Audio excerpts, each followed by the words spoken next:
Well, the football season looks like it's pretty much dead in the water. An awful loss to talk about. Justin has a lot he wants to get off his chest. So we're going to let him rant for a little bit about this incredibly horrible loss to Indiana. But basketball starts tomorrow. We've got a whole season to look forward to. So some negative and some positive today on the Bucky Report. Who wants to watch some hockey? Welcome to the Bucky Report, your destination for all things Wisconsin Badgers. Authentic takes. Oh my God. Game analysis. Touchdown Badgers! Ring one up! And discussion from the fan perspective. Woo-hoo! Thanks for joining us and on Wisconsin. Welcome into the Bucky Report. We are your hosts, Rajiv Chhabra and Justin Julka, in for our weekend episode, talking all things Wisconsin Badgers football and basketball. We're going to talk about both today. Yes, we're going to get into the Indiana loss. There's a lot to take apart there and just vent about, and hopefully be a therapy session for all of you. And basketball starts tomorrow. Tip-off is tomorrow, so we're going to do our basketball preview. We're going to tell you what our predictions are for the year, how far we're going to go in the NCAA tournament, what our Big Ten record's going to be, and who we expect to really, be the MVP of the year. But we are at the Bucky Report on YouTube, on Twitter, anywhere you get your podcast, you can find us there. And if you like the show, certainly subscribe and show us some love, and leave any comments, any feedback, anything you ever want to tell us about the show, please let us know, and we will do our best to do it. Justin, I was on the reaction show yesterday and with Locked On and with Ryan, and it was a painful one. We've had a day to digest it. I know I'm just going to let you go here. I know you've got a lot to say. We're going to get into the Indiana game. We're going to talk through it a little bit, but what are you feeling? I know it's not good. Lay it out for me, my friend. And listen, if you have popcorn, you should get it, because Justin's about to be entertaining right now. First of all, I am going to give an actual shout out to the UW men's hockey team, which just swept Michigan, who was number 4 in the country, after the week after sweeping Minnesota, who was number 1 in the country. So for all those people that are against McIntosh, he got that one right. He definitely locked that one down. All right, on to football. I just don't even know what to say anymore at this point. Like, this is so infuriating watching this team play. Like, and we had yesterday it coming out of players saying, we're so frustrated. We just feel like we should be doing better and winning. We should be winning these games, and it's just not coming. You're getting the same penalties in week 9 that you were getting in week 1. It's all there's, and it's not like this is post-snap stuff. It's not holding calls. It's not pass interference stuff on defense. It is all pre-snap garbage that you guys are continuing to screw up every week. Like, this is stuff that junior high and high school kids can get out of their system after a few weeks. Figure it out, because this is the type of garbage that is causing you to lose these games. You don't have your mental aspect locked in, and you're not making the plays that you should be making and just doing the little things. And that is what is killing you in these games. Just do what you're supposed to do on each individual play, and you'll be fine. But you're not doing that. You're making mental lapses. You're doing stupid things out there on the field, and it is costing you in these games. And I'm so tired of hearing like, oh, we're playing hard and everything else. And it's like, you know what? It's week 9. By now, you guys should be showing some progress. We've seen every team in the West, and this is why I'm so uncomfortable with our remaining games, start to look better. Even Northwestern, a team that was just ravaged by people going to the portal, looks better week 9 than they did in week 1. And we don't look better. We're, in fact, getting worse on offense. And while I do like where the defense has sharpened some things, they're still having issues with 3rd and longs where they continue to get torched on. And they still have some issues with the run game where they continue to get beat at times. So, well, we have made some progress on the defensive side. The offensive side is just a train wreck right now. And while I realize there's some injuries associated with it, we're not doing anything better. We have no identity on the offensive side of the football in week 9. And by now you'd think we would have at least something that we've grown accustomed to in our passing game or in the running game where we're like, this is something I can rely on to get me 5 yards. There's nothing there. There's just nothing at this point that I look at where we seem to know what we're doing. And I don't put that all on the coaching staff. Like, there's so much poor execution going on in these games where guys are just screwing up easy things that it's like, why? I watched the Kansas game on Saturday night because I love watching Lance Leipold's team play.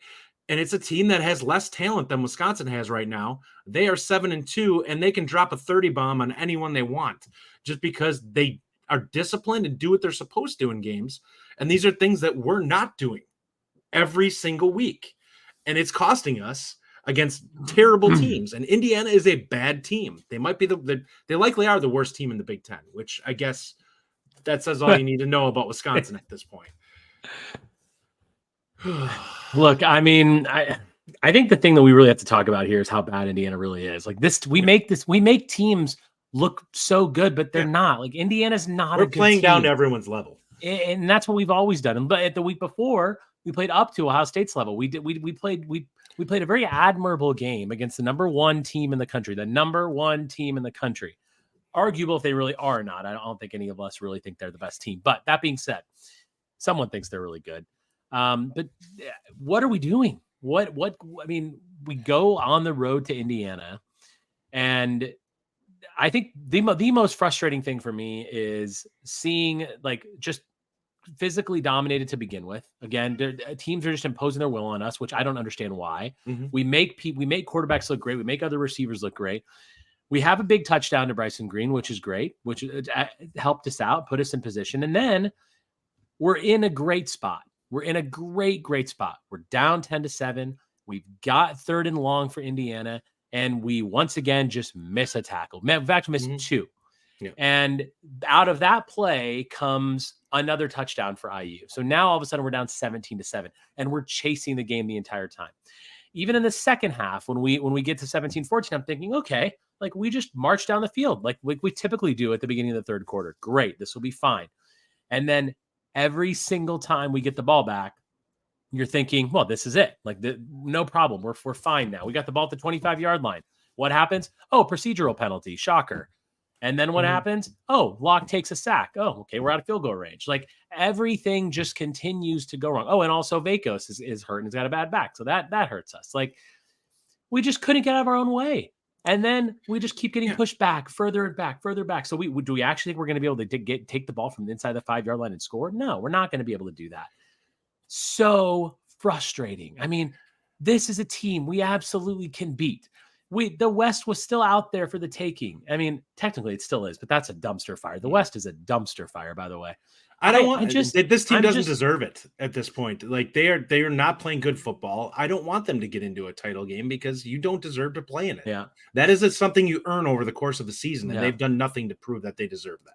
It's just really sad because the hype that we had coming into the season, of which we were obviously a big part of that.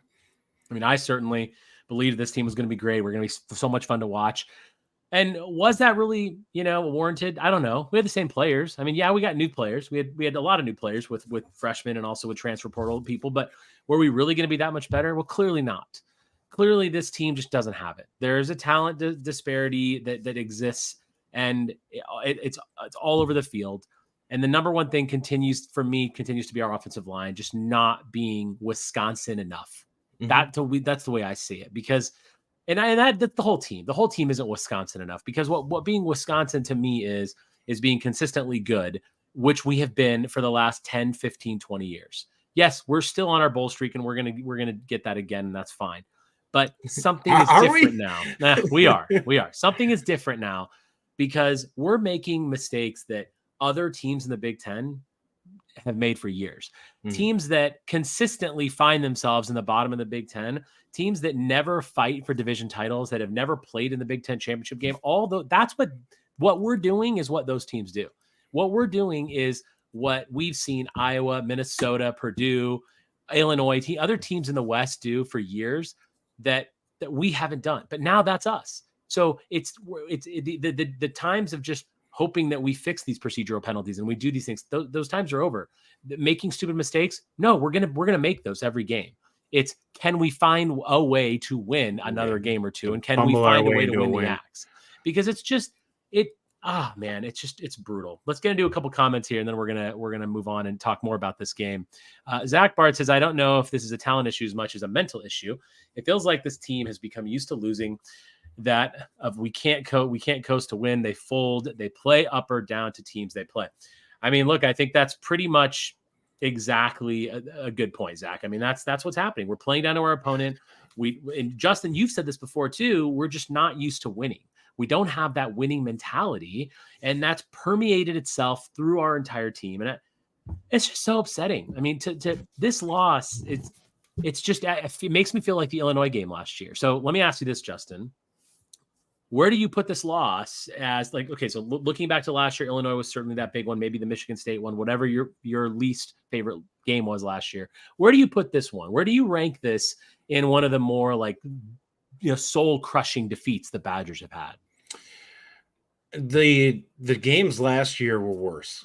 And that's because we just rolled over and played dead in a couple of games. Against Ohio State and against Illinois last year, we didn't even show up. Like, they just abused us.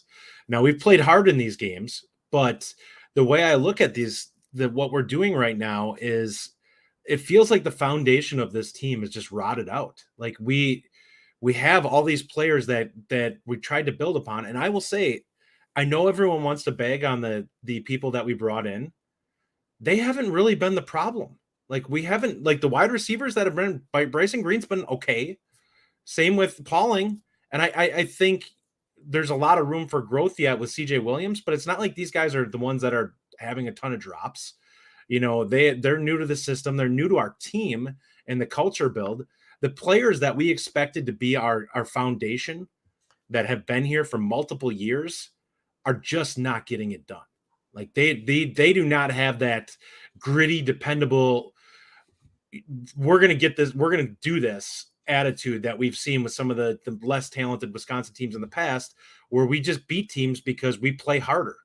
And we're not doing that right now. Like, we see all these offensive plays, and I the more I'm starting to watch these games, it's not good defense that's really holding us down. It's just lack of offensive execution that is the problem in this. And it's like, I watched some of it and I'm like, that was a good call by Longo. Like, But if you don't execute what he gives you and a guy's open and you throw a terrible pass, like, what are we going to do with that? Like, I can't put everything on him. He can't go out there and throw the ball for the quarterback.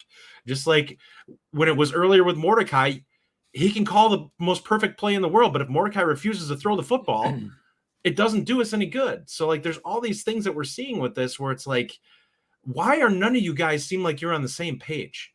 Or why does it seem like nobody seems to be crisp and locked in on this stuff? And maybe that does go back to coaching. I don't know, but it needs to get better. Like, and I think that Fickell's got a very short temper with some of this stuff, because a lot of the things that I've said after games, when he has his press, seems to be the same exact things, like him saying, we're not getting better this season. That's exactly what I said right before the game ended. And now, when you hear the head coach saying that to me says, I'm tired of this. You guys need to step up. I want to see him get a little fiery. I do. I want to see Fickell, like, make some big changes and send the message to this team that this is not acceptable, because from our perspective as fans, it's not. I mean, the promise that this team had, and frankly, the way that we played against other opponents, this is not a game we should have lost. And that's just unacceptable. I want to talk about Braedyn Locke a little bit. So Dark Ray says Locke is averaging 5 yards per attempt on 50% completion percentage. That's just unacceptable. Justin, this leads me to the question of, so Mordecai dressed yesterday, and he still had something on his hand. I'm actually shocked that he's dressed and even ready to play. But so should Mordecai be the starter going forward, or do you see that happening at all at this point this season? Should Locke be in there? And also put your comments in there. I'm going to pop them up as Justin's given his opinion. I'm curious what you all think about this as well. Should Mordecai start? Yeah, my gut instinct is that he's not there yet, and that I would be shocked if his hand is healed enough. I think that they may look at some things where he may not be in pain with normal things that he's doing with his hands, but I feel like when you have to grip a football and actually, like, put that pressure down, that he's going to have pain in that regard. And I question whether he can truly drive the football down the field with his hand being the way it is. And not let's assume he's healthy. If he's healthy, at this point, after watching this last game, I think, yes, he should be put back out there, because at least he was executing the short stuff. We need him to be attacked more further downfield. But right now, we just need somebody that can get us into doing the right things and making at least the easy decisions. And he had a 15% better completion percentage than what we're seeing from Locke right now. So what's more important though? Is it winning right now, or is it getting ready for the future? Because at the present time, Locke is going to be the starting quarterback next year unless we go to the portal. So that's the question, right? I mean, do we let Locke suffer through this and get better? Because theoretically he's going to improve by playing these last 3 games, or do we put the best player out there who's going to give our team the best chance to win, which probably is Mordecai if he's healthy? I'm not totally sold on Locke, and he may have he has some upside to him, but the more we're watching him play, I'm not seeing him grow quite the way that I would expect to. Now I realize he hasn't had a ton of starts yet, but Indiana was not a good team. That is a team that he should make plays against and at least look like he's competent. And the fact that he was 50% passing on that many attempts is problematic to me. Like, you need to be better than that against a bad team. Like, we're not playing Ohio State or Michigan or Penn State. You should be getting 60% out there against a team like this, especially with a lot of the throws that he was making, because he didn't attack a ton downfield in this game. So if you're going to be making big throws downfield, yeah, I get it if your completion percentage is depressed a little bit, but that wasn't the case in this game. He should have been easily over 60% if he just hits the throws. And big part of the reason he had 5 batted balls or 6 batted balls or whatever it was in this game that cost him a ton of completions. That's a problem. He's got to find a way to get beyond that, where he can find passing lanes and not get the ball swatted away, because that is costing us right now, especially on third downs. He needs to find the passing lanes for sure. I'm a little in the middle on this, and I don't really know where I fall right now, because if you asked me after the Ohio State game, if Mordecai is fully healthy, who are we playing? I'm saying Locke after the Ohio State game. I'm still saying I want Locke to play the rest of the season, because I think he's good. Plus I also want that growth going into next year. So this is one game, and it was a really bad game. And I almost feel like, and I said this yesterday on Locked On Badgers, I feel like Locke was almost looking over his shoulder. He knew Mordecai was on the sidelines dressed, and it's almost like you could see that nervousness in the way he played. Like, he didn't look like himself. He certainly didn't look like the quarterback we've seen over the last couple weeks. And as we said going into the game, this was the defense he should have been dominating. This is when we should have seen what Locke really could have done. So I am a little bit more hesitant to just say stick with Locke the rest of the year because of the performance we saw. But I also want Mordecai to be fully healthy. So what I expect is Northwestern game, I think absolutely Locke is going to start. If things are going wrong, I think Mordecai will come in and play. And if we win, then I guess we'll just kind of evaluate it week to week. I mean, obviously Mordecai's health is the most important thing. Getting through a couple comments here. Grant says if he's healthy, put him back in. He was mobile. Dark Races, I would rather have Alex Hornibrook right now. Bill Woj says Burkett. I would take Stave over what we've got going on right now. Neza says Nick Saban would play Evers. I am surprised that we haven't seen any of Evers in certain packages. This is something that I know that Ryan and I and you've talked about. We'd like to see him in there on certain packages, like the tush push, right? If you're going to be on 3rd and short or 4th and 1, right, like, put him out there. Like, he stresses the defense in a way that Locke can't. Nobody's expecting the Locke to take off and run on a 3rd and short. Now, he may do it occasionally, but Evers is a guy that if you have him, put him on a just breaking the pocket, there's going to be problems with how a defense has to react to him. Because the front 7 can't stay with him. He's a 4-5 guy, a legit 4-5 guy. And you're going to have to either spy him with a linebacker or something. But if he breaks the pocket and you have to give up what you're supposed to be doing on defense to follow him, that's going to leave him easy throws over the top just to dump it off to somebody and pick up the 5 yards or whatever you need, because you can't afford to let him just run around out there. Yeah. Tyler Streber says we don't know Mordecai anything, but he's not a long-term solution. Locke potentially could be. It's strictly business. And this is a fair point. This is kind of where I'm at. I'm sort of like kind of towing the line on this one, because I don't even know what my own opinion is.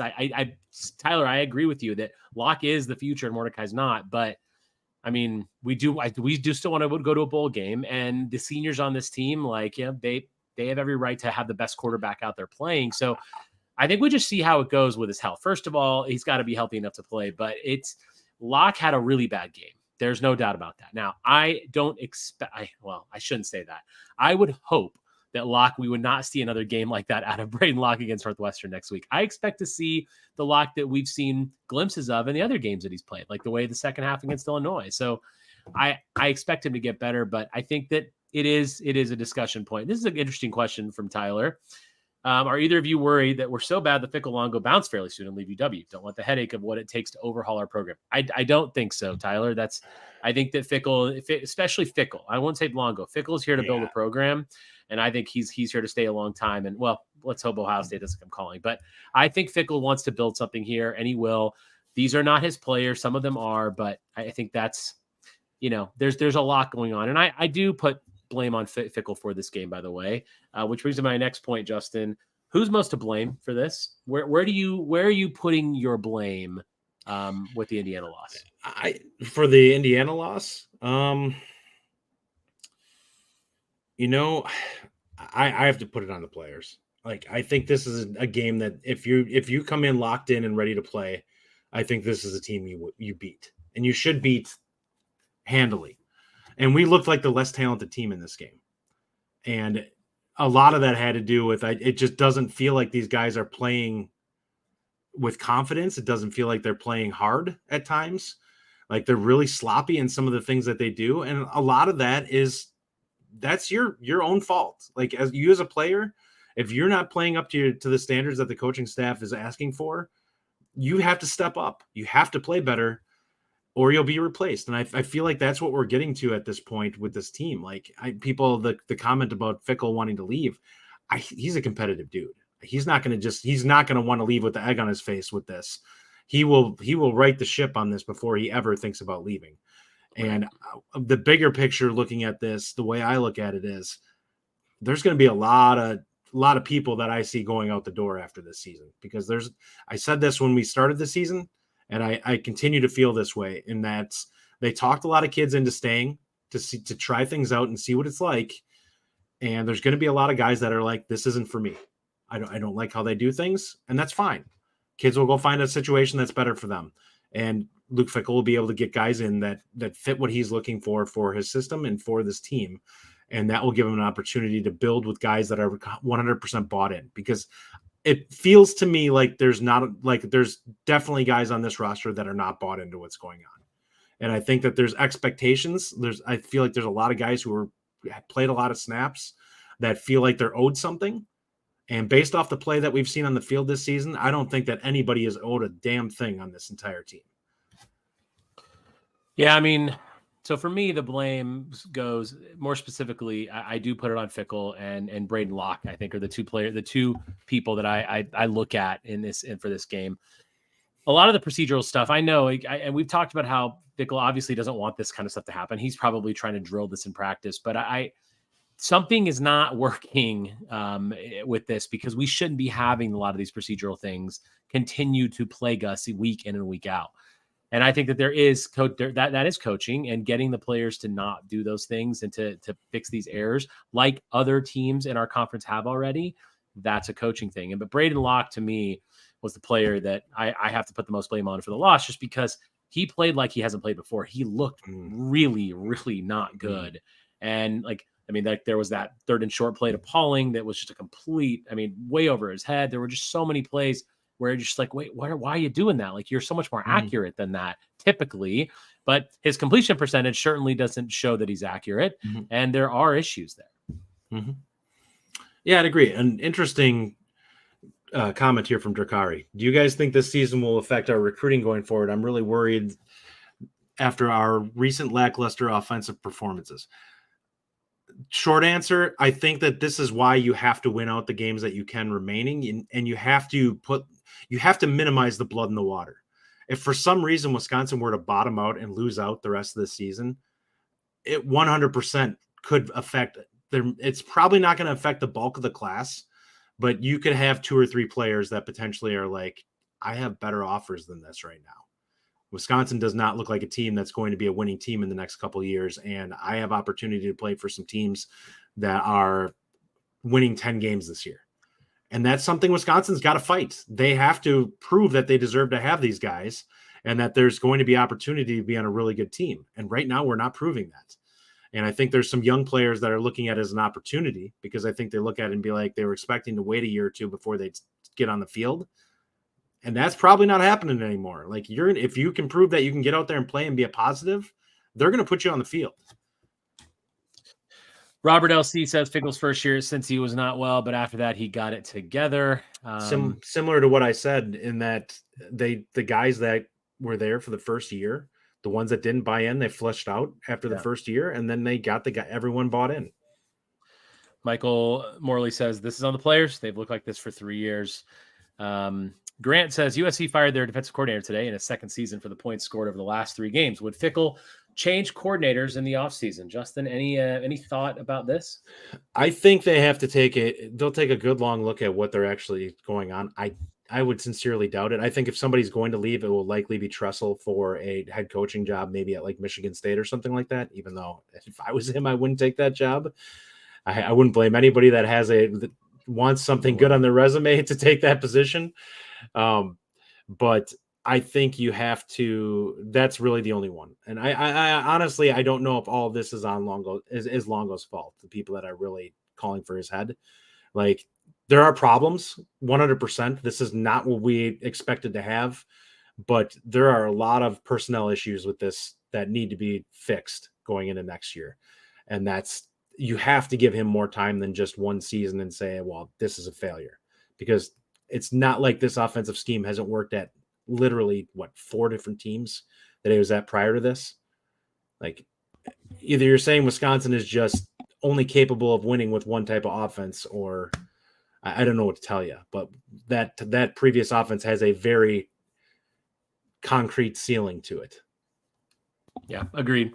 I don't think either of the coordinators are going to leave this offseason, No. by the way. I think that there's a lot to build here, and I'm okay with that. I really am. I've said before, I fully believe in the future of this program and the direction that we're going and the culture change that's happened and everything. And I know that this is a kick in the nuts. That's what it is. This is what this is. And it sucks for fans because we bleed this team, and as goes the Badgers go our moods and our emotions, and we're the ones that understand this, right? Like no one gets us better than fans, because we're the ones that like that loss crushed us yesterday. Everyone that's listening to this right now, everyone that's going to listen to this over the next few days, like we're the ones that this really burns. And so, I know that, and I know that that's there, but I'm choose to believe still in the future of this program and everything that's going. I think we're fine going forward. No, this is not the year that we wanted, but it is what it is. And I think that, we'll see what happens. But looking forward a little bit. So first, Tyler Schreber says, let him leave. His defense has been nothing special anyway.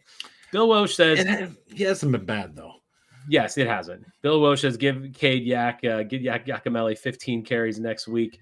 So let's talk about moving forward a little bit, Justin. Like, what do we want to see? Like, we talked about how we want to see Evers have some packages. Is it time now in the last 3 games to bring on guys like Kekahuna and Howard and some of the freshmen, maybe a little Nate White, see what we have out there, because we're not in a position to, they can all keep their red shirts. We only have 3 games left. They could have done it this week too. Do you expect to see it? What do you want to see? And what do you expect to see as far as like players and changes? Because we've said it's time to start letting people know you're not going to keep being on the field if you're going to play like this. So do we see new people? Do you expect that? Well, do you want that? That's just it for me. At this point, it's about accountability, and it's across the board. There are tons of players now that I look at that I'm like, listen, you've played poorly virtually the entire season.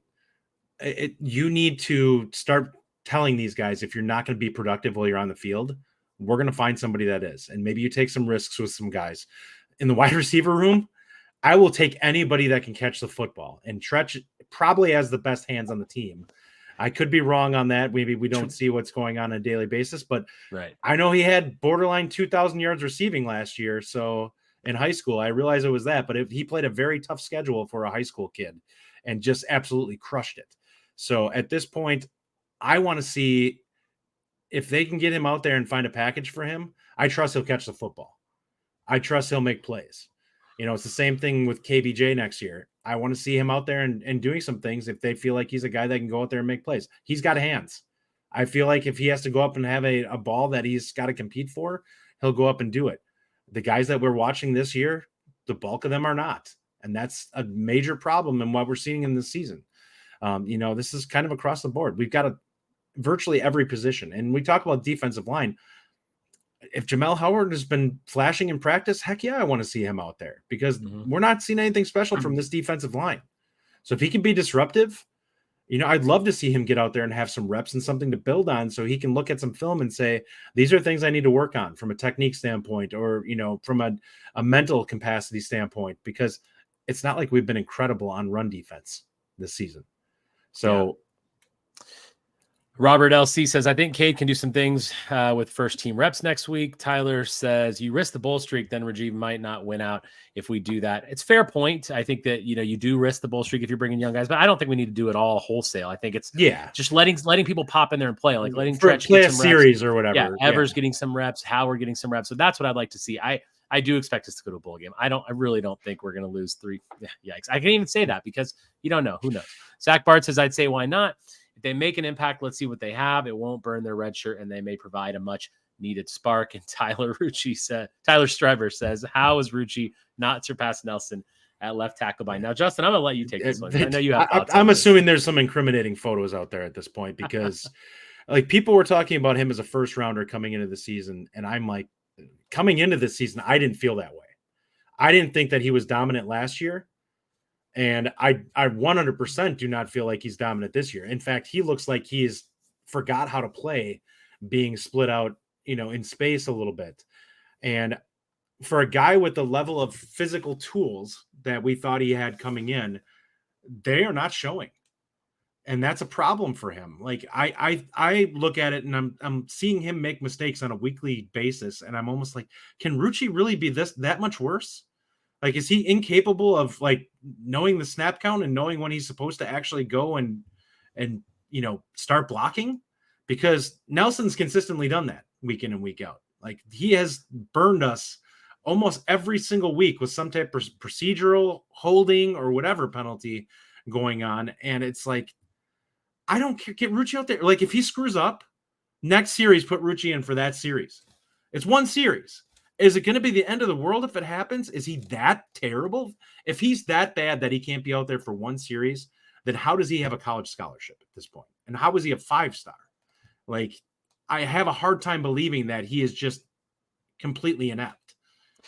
I think it's a fair point. From the fan perspective, it's fair to ask the question, like, why are we not seeing some of these guys? Because there has to be accountability. And this is not something, Luke Fickell had, he's big on accountability. He said that coming in and he's done that at Cincinnati. I think that it is a fair question and we want to see it. We want to know what we have in these young players. So it'll be interesting to see how moving forward, will we see the guys, what will happen, and how much playing time will they get, if any at all, but we'll see how that goes. Tyler Strieber here may need to play guys so they don't transfer.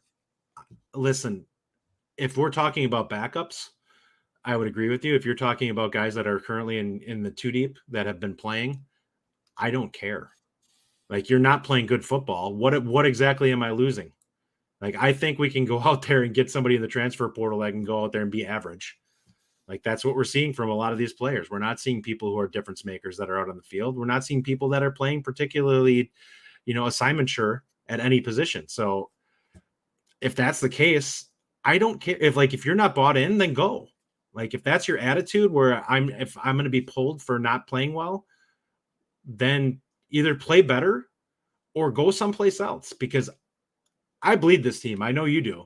And I'm really tired of seeing guys complain about how hard they're trying and not see anybody play above average. Like a lot of you guys came in with a lot of high school accolades, and it is not remotely showing up in your level of play at the college level. So, get tougher.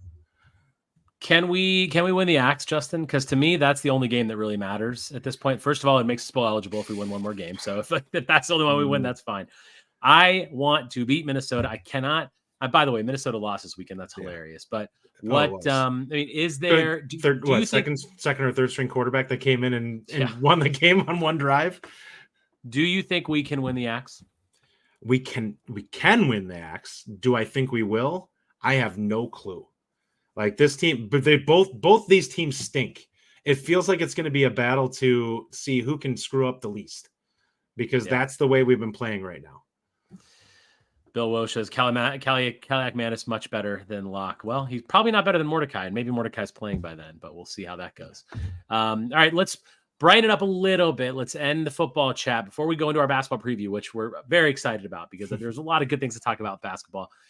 Give me one. I'm going to lead this off. I want one positive. I know getting positives out of yesterday is not there, but I want to say something about Bryson Green.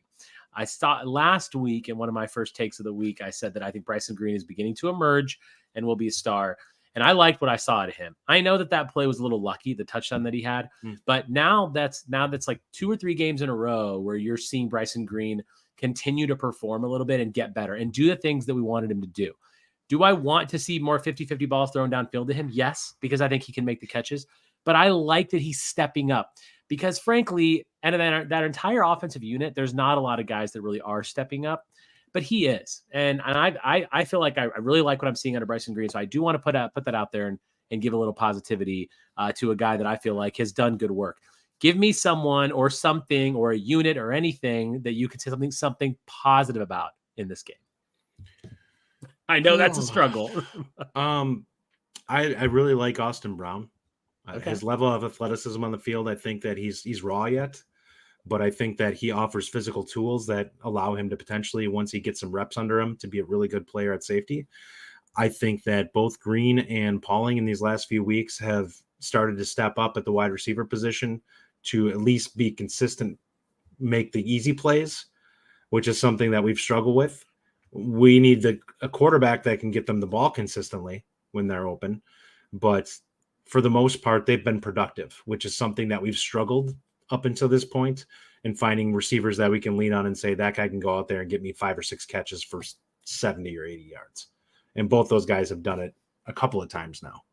So, yeah, I'm seeing some things there. Those two guys are doing some things, but there's just not enough right now. So, I mean, there's so many positions that we look at where it's like we need anyone with a pulse out on the field that can do something positive. Well, while the football program has a dark cloud hanging over it right now because of everything that's just happened in this game, we're going to brighten things up a little bit and changing the color of the background to our normal red from our black that just is bringing us down. The funeral that was the funeral of the football program, because that's what it is. Like we this season, it's like the funeral for the season. I mean, it's just that all that hype and all that excitement is pretty much gone. But tomorrow starts a basketball season. The Wisconsin Badgers tip off tomorrow against Arkansas State at 7 p.m. Central Time, I think is the right time. It's 5 p.m. my time, so it's probably 7 Central Time. Against Arkansas State, but what a schedule, what a season we have. We're going to have games against Tennessee, Arizona, Michigan State, Marquette, very early on in the season. It's going to be a special one. We returned basically everyone except Jordan Davis, and we added guys like Nolan Winter, Gus Yeldon, who is temporarily out from the team right now, but hopefully he will join when he's ready. AJ Storr as a huge new addition, John Blackwell. So We've made some improvements. We look like we're going to be a better team, but I'm excited about this. I'm always excited before the beginning of every season because there's hope. There's hope that we're not going to do what the football team did and have a huge debacle. We're going to be great. We're hopefully going to be great, and we need to improve. Last year we finished 20-15, 9-11 in conference. We don't want to see that again. We're a team that's habitually up at the top of the Big Ten conference. So there's a lot to talk about there. But Justin, give me some basic expectations for this team. Like, we're going to do our predictions before the end of the show, but tell me what you want to see. Like, what are you looking forward to? What are some of your expectations with the new players, with the existing players, how it's going to gel and everything? Yeah, I mean, the big takeaway from this and that I was really frustrated with last year was our inability to pull away from inferior teams. Like, we let teams hang around with us and it put us in a bind, and it led to a lot of more stressful games than were necessary. And I feel like based off of what we're kind of seeing from the players that we've added, I don't think that's going to be as much of an issue. I question the top end of what this team is because I'm not quite sure what to make of everything yet. I do like the pieces that we've added, but until we see them play against a really good team and play better than that really good team, I don't know that I can say that this is like a team that is going to compete for the Big Ten title. But I do think that this is a team that when we get up that can get to 10 plus on teams if they're playing well. And that's something that is a huge deal, because if you can take your stress out of a few games in the season, that makes all the difference in the world in terms of your team being fresh towards the end of the season. It gives you more opportunity to play the guys off your bench who you want to see grow and give opportunity to, so you can see some things out of them. And I think that that's something we're going to see more of this year. I think especially with a guy like Winter. He's a guy who I think will – I'm going to go out there and I'm going to throw it out there. I think that he is going to average 10 minutes a game.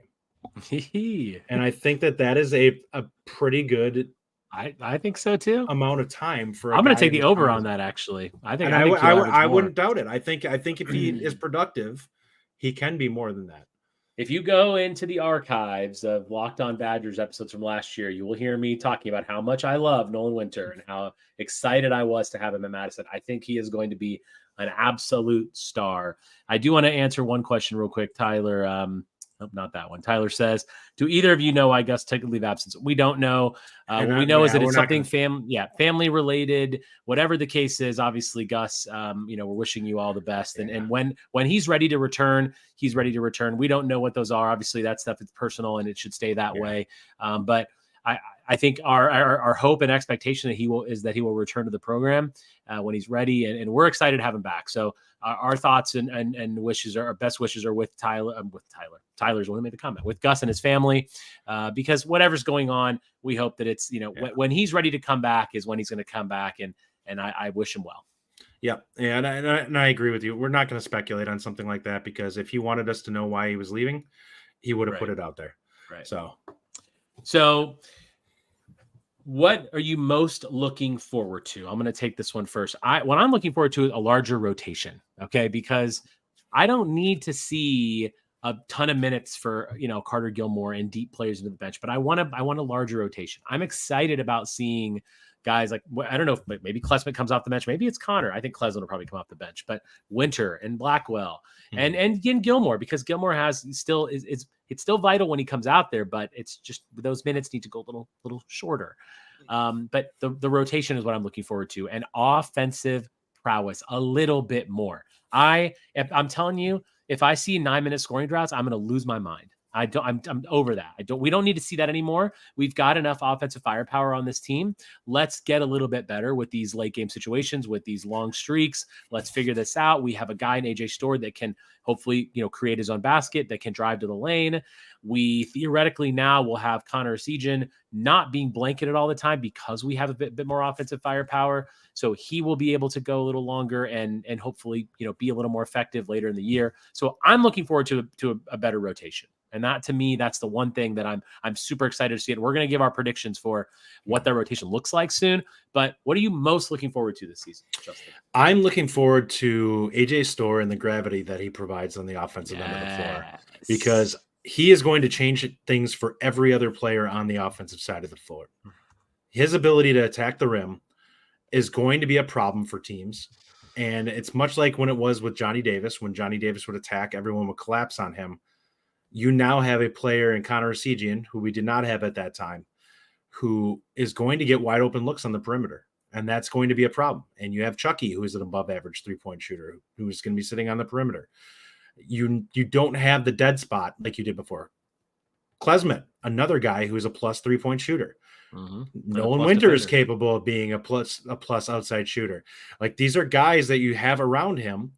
And yes, as Brad Stocks is saying here, Storr can really shoot.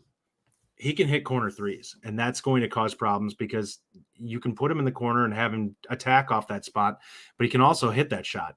And he's just going to create a difference for everybody. Everyone's going to have more room to work out on the floor just because of his ability to attack. Yeah, no doubt. And there's a lot to look forward to. And every time a season starts, there's a lot to look forward to. But this one especially, I'm just so, also because of the dark cloud over football right now, I'm really excited about it. Dark Ray says, I don't have very high expectations, but I'm excited to watch basketball and see the new talent we have. Tyler Strever, thoughts on the 7-3 kid going to Purdue? Not enough NIL money or what? We did lose Jacobson. Jacobson went to Purdue, 7'3". Look, I'm not that surprised. I think that Purdue is Purdue. Matt Painter's a fantastic recruiter, and their basketball program is doing wonders right now. Now they can't perform in March, so I was, but I'm not upset about it. You're losing to literally one of the top teams in the country right now, but I although of course we were glad that we were in the Final Two for Jacobson, didn't happen. If he was still in the 2025 class, he would not have an offer. And that's because Will Garlock would be the guy that they're going after. Honestly, it's the frustrating thing to me was seeing comments like, I'm going there because they give me the best opportunity to get to the NBA. And I sit there and I'm like, listen, I've seen your film. You're not going to be playing in the NBA. Now, any of these teams can set you up for a really nice career in Europe, but you don't have NBA athleticism. So the way I look at it is you can play wherever you want. Pretty much any team in the Big Ten is capable of developing you to play a pro career somewhere. But unless you think you're going to be playing, the NBA, if you're going to be playing in the NBA, you're going to be getting Duke, North Carolina, whatever offers, or you're going to be an extremely raw guy that's going to develop playing some Sunbelt team or something like that, where it's completely out of nowhere. But it's very infrequent that a 7'3" kid in high school is not taken by top level teams if they have NBA juice. Yeah. Justin, biggest concern on this team going into the season. What's your biggest concern that you have about the Badger basketball team? Interior defense, rim protection. I still don't know what we're going to have there. I'm hoping that Winter will provide some of it. Maybe he's got a little bit more shot blocking to him than some of the others, but it's not Crowell's, strength. They need somebody who can actually keep people from attacking downhill and just getting to the rim, because right now we really don't have that, or didn't last season at least. Maybe that's going to get better with the level of athleticism that we'll have it on the court. We'll see.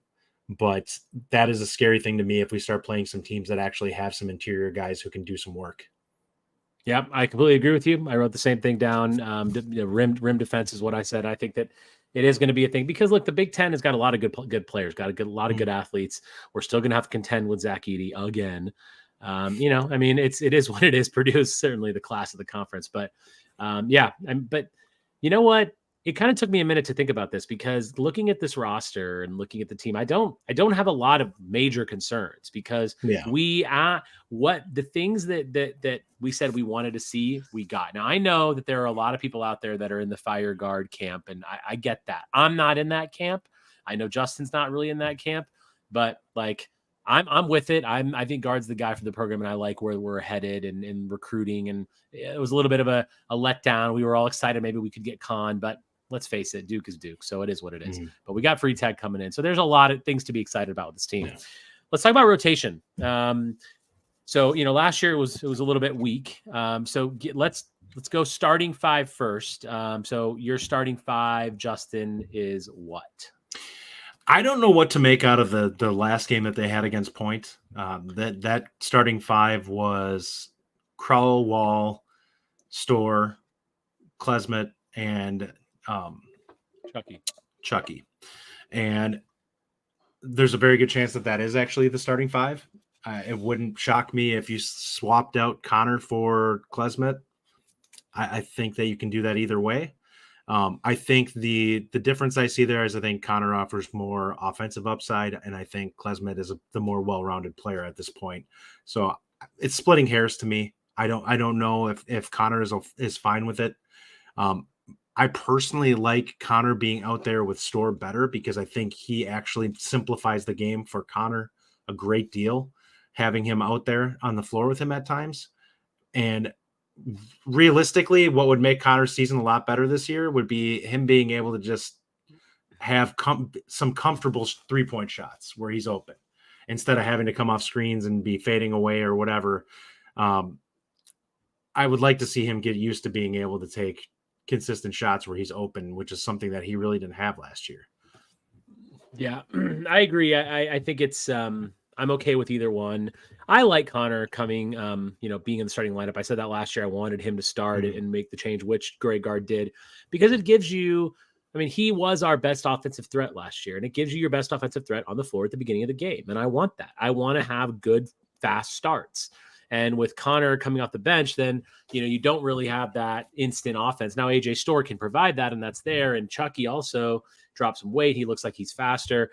I'm very interested to see what he looks like and whether he can, drive a little bit more, be a little bit more nimble, and get to the hoop more, because it create his own shot, right? That's what we need him to do a little bit more than he has in the past. I think he's going to be more of a facilitator this season. Well, I think hopefully he won't have to take as much offensive load, which will be good for him.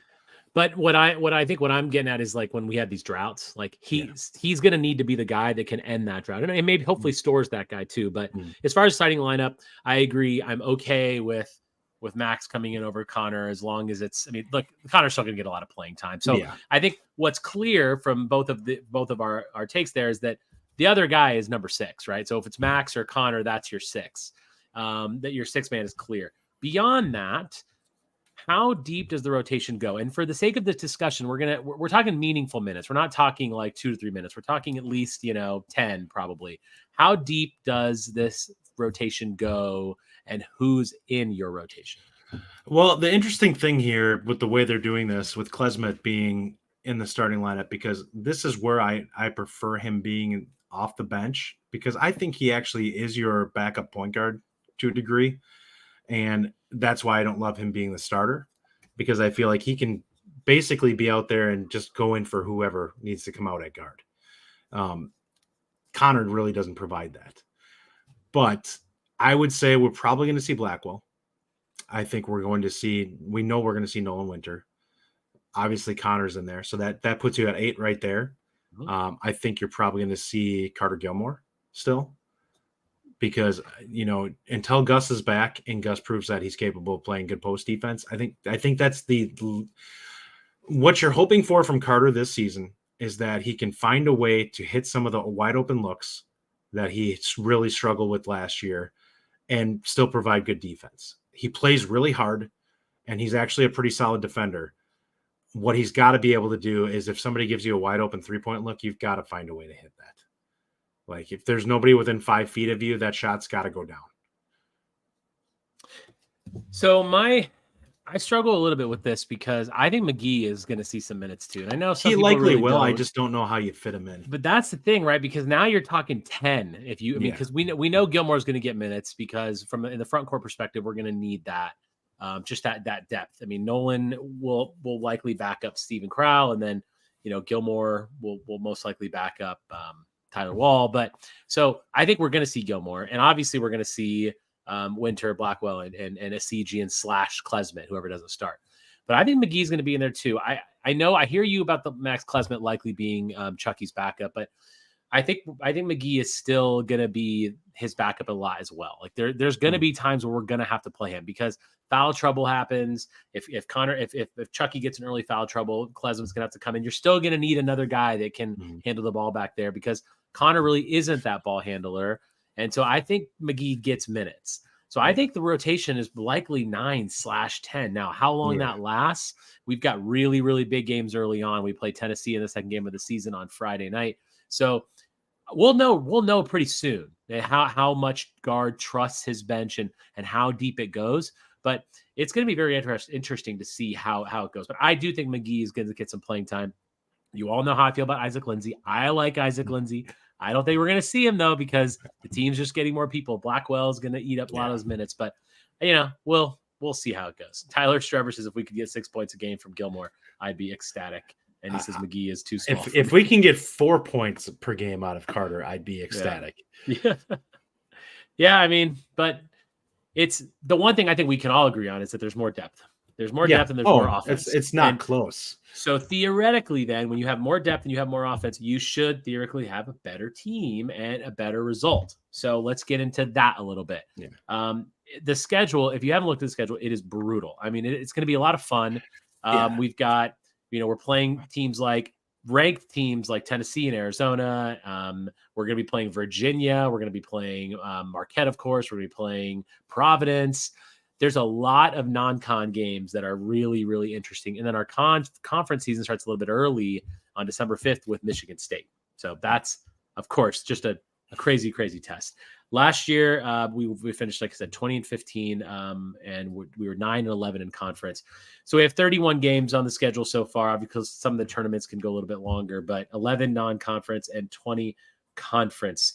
Justin, record predictions for the overall and more specifically conference. Where do you think we're going to be finishing? Yeah, I think Wisconsin is, I don't think we're going to see a significantly better like regular season record, but I think we could be a much better team this year. And that's because the schedule is just brutal. Mm-hmm. I think this looks to me like a 20-11 team, mm-hmm. but I think that their conference record could end up being like, what do we play at conference games? 20 games. You said? 20 games. So I think that we could very well see them be at like 13-7.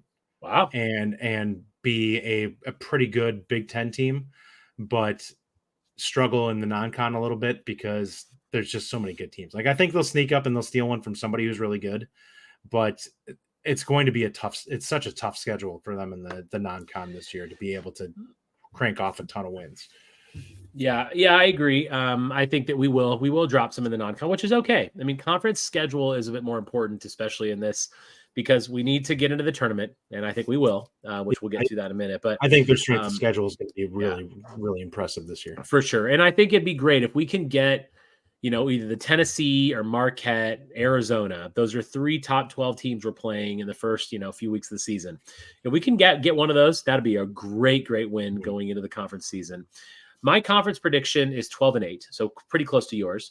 I think that we last year we were 9-11, and I think we're definitely going to be better. Now, that being said, the Big Ten is better. There's a lot of good teams out there. So you never really know, because there's so much going on, and I don't know who's going to perform well and who's not going to be good, and injuries for other teams, I mean, including ours. But 12-8. So I expect us to be, and maybe it's 11-9, but I think we're over 500 in the conference. And if we're over 500 in the conference, we are going to get into the tournament, which I absolutely expect. And it is the minimum requirement for this team. I don't want to hear anything about like making the tournament is a minimum. It's like getting to a bowl game is the minimum, but where we really need to be is in that 9-10 win range in football. But in basketball, getting to the tournament is the bare minimum. What we really need to be is in the top 5 in the Big Ten Conference, which is where Bo had us for so many years. He had us in the top 4. So that is my expectation for this team. As far as we need to be there. Are we going to be in the top 4 in the conference? I don't think so, but we could be. I think that, but we've got to be finishing 11-9, 12-8, something around that area to ensure us a tournament bid and to show progress.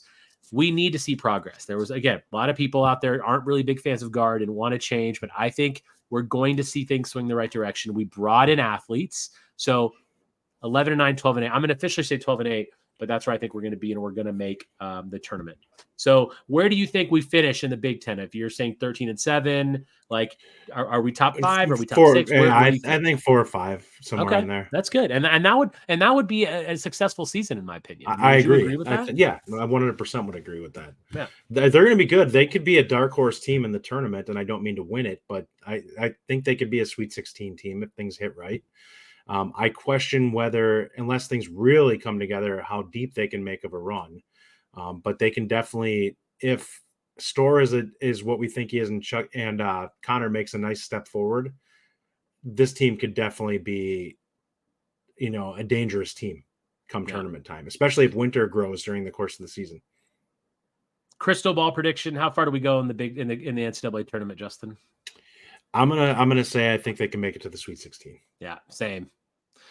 It's a lofty expectation, but I think we can do it. We can go to the Sweet 16. Guard needs another Sweet 16. Let's go to the Sweet 16. We can do that.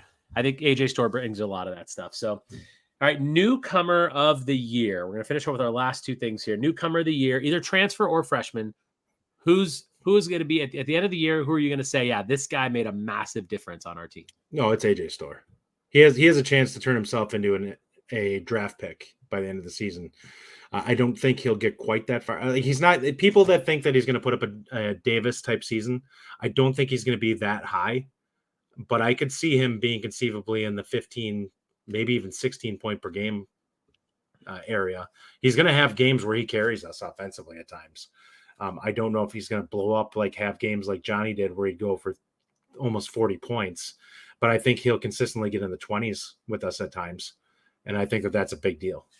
I hope so. If we get that kind of production out of him, we're going to be so much better than we were last year. I'm going to say, AJ Storr is the obvious answer, but just to be different, I'm going to say Nolan Winter because I love that man. And I think I think AJ Storr has expectations. A lot of people expect AJ Storr to be great, but I don't think a lot of people really expect Tyler Winter to be as good as maybe certainly I expect him to be. Winter. What did I say? You're turning him into Wall. He's Tyler Winter. Right.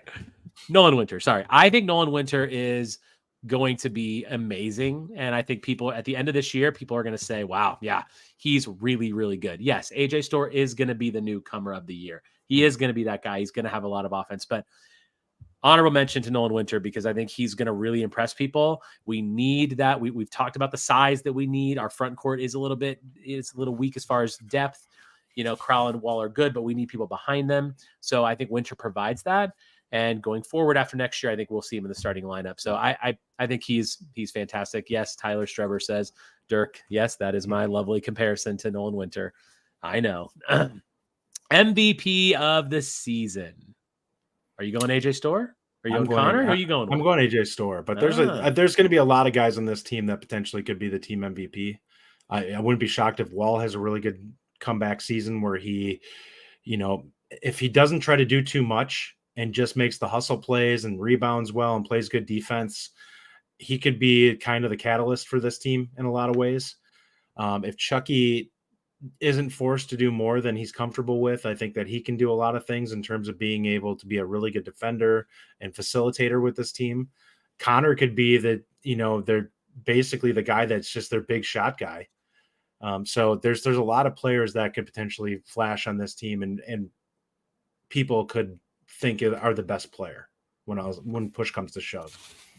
Yeah, we spend a lot of time talking about AJ Storr and what we expect out of him, but I think that the two guys that are going to be our sort of, journeymen are Chucky and Tyler Wall. I absolutely expect them to still be that. They coming into last year, they were kind of the stars of the team. I think they're going to be. Tyler Wall was hurt last year, got hurt very early. Remember how well he played against Kansas last year? And then he got hurt and you saw his season kind of tail off a bit. I expect him to be back healthy and firing because look, no one, there aren't a lot of fours that can score around the basket as effectively and efficiently as Tyler Wall can when he's playing well. I expect that a lot. And I expect Chucky to also take a step up this year and be a facilitator, be a really good point guard, score when it matters. So yeah, you're right. It can be a lot of guys, but I'm going with Tyler Wall as my MVP of the season because he was coming into last year. He was that guy, and then he had that injury, and now everyone's seemingly talking more about Storr, and rightfully so. I understand that, but Tyler Wall is still the guy. He is an incredible player, and he's done so well for us for so many years, and I think he's our MVP of the season. Yeah, I lean Storr simply because I think that he is your ceiling raiser. Like he can make the game simpler for every other player on the court for Wisconsin, and that's simply because of teams are going to have to worry about him out there, or he's going to be going crazy with dunks. Like we've seen it how many times in these first few games. He's got 2 or 3 dunks in every game, and it's like we love it. That's a problem. Yeah. Like if you're going to get guys that's going to get easy baskets and get out on the break, you're going to have to account for that guy. Yeah. Well, that's going to do it for us. Thanks for joining us. Justin, football season seems to be a bit of a dead situation. Basketball's here. Final thoughts about the crazy dichotomy of this show. Oh, man. I don't know. Like football, let's just see something go right for once. Like, let's see a game where things look like they're at least headed in a positive direction. Wouldn't that be nice? Yeah, no kidding. And then for basketball, let's come out of this first game healthy. Let's have everyone kind of get their reps in and play a good game. I would love to see this one be one where we actually win by 20 plus like we should and feel good about how everyone played.